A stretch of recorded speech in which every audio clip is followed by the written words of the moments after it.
Good afternoon, my spiritual goodies.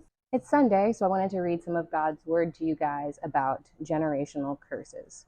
So let's dive in. Also, I haven't been smoking this whole video. It was just an incense, and here's the incense card. We're going to start with Matthew 12, verse 43 through 45. And I'm reading the New Living Translation. All right. When an evil spirit leaves a person, it goes into the desert, seeking rest but finding none.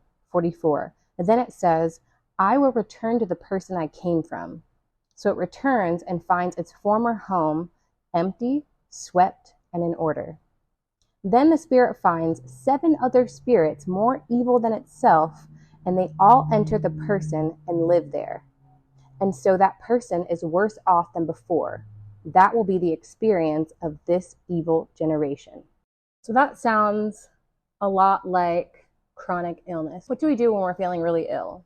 We tend to detox, right? We limit our food intake, our beverage intake. We're not going out and partying. We're staying home. We're resting. We're eating soups, which have lots of salt, vegetables, and fluids in them. We're drinking juices. And doing a lot to really cleanse the body from the inside in order to get rid of the sickness. Now, most of the time, when the sickness passes and we start to feel good again, we immediately go back to an inflammatory diet, to partying, listening to bad music, and being around people who don't have our best interest at heart.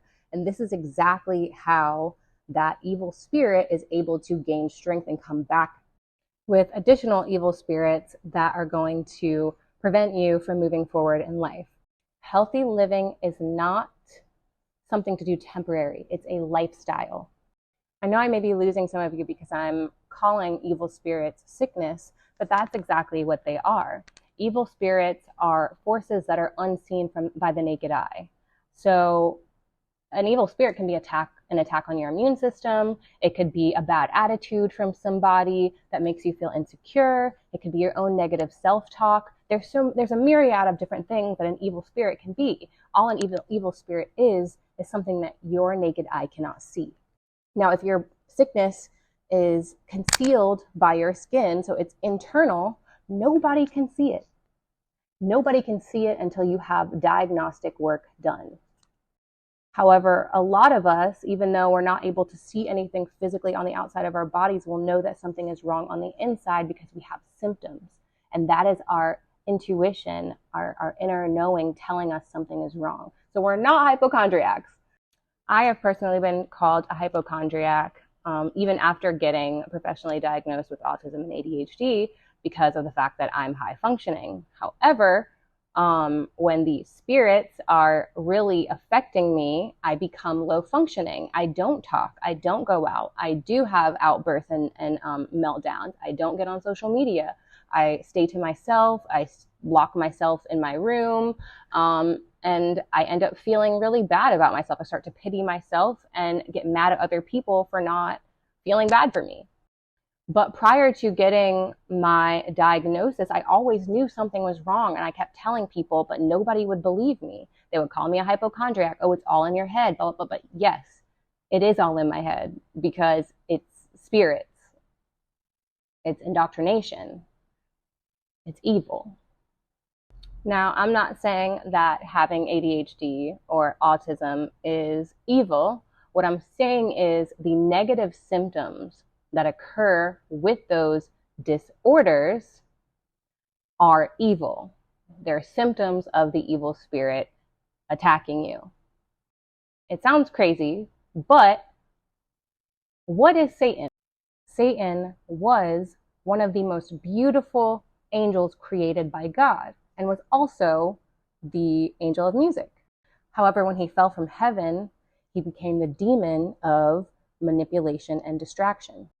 Now, what are the 2 primary symptoms of ADHD? Distraction and impulse. And when we are distracted and unable to complete the task that we need to get done, we get angry and we have outbursts of rage. We feel unworthy. And that's where the door opens up for the negative entities to enter. Now, if you don't have the spiritual wherewithal to realize that you are being attacked, and you end up in this negative cycle of distraction, impulse, rage, distraction, impulse, rage, eventually that's going to spill out into all of your relationships, work, your family, your friends. You're going to become so down and so self-pitying that you feel the need to separate and isolate yourself. You're constantly overstimulated, so you literally can't go out. You can't even fix yourself food or do anything. And I know all of this because I've been through it. You literally get to a point where you cannot function. And this is why we must cleanse our body, mind, and spirit. But not just cleansing and then forgetting about it. Cleansing and then maintaining order within your body as God designed it.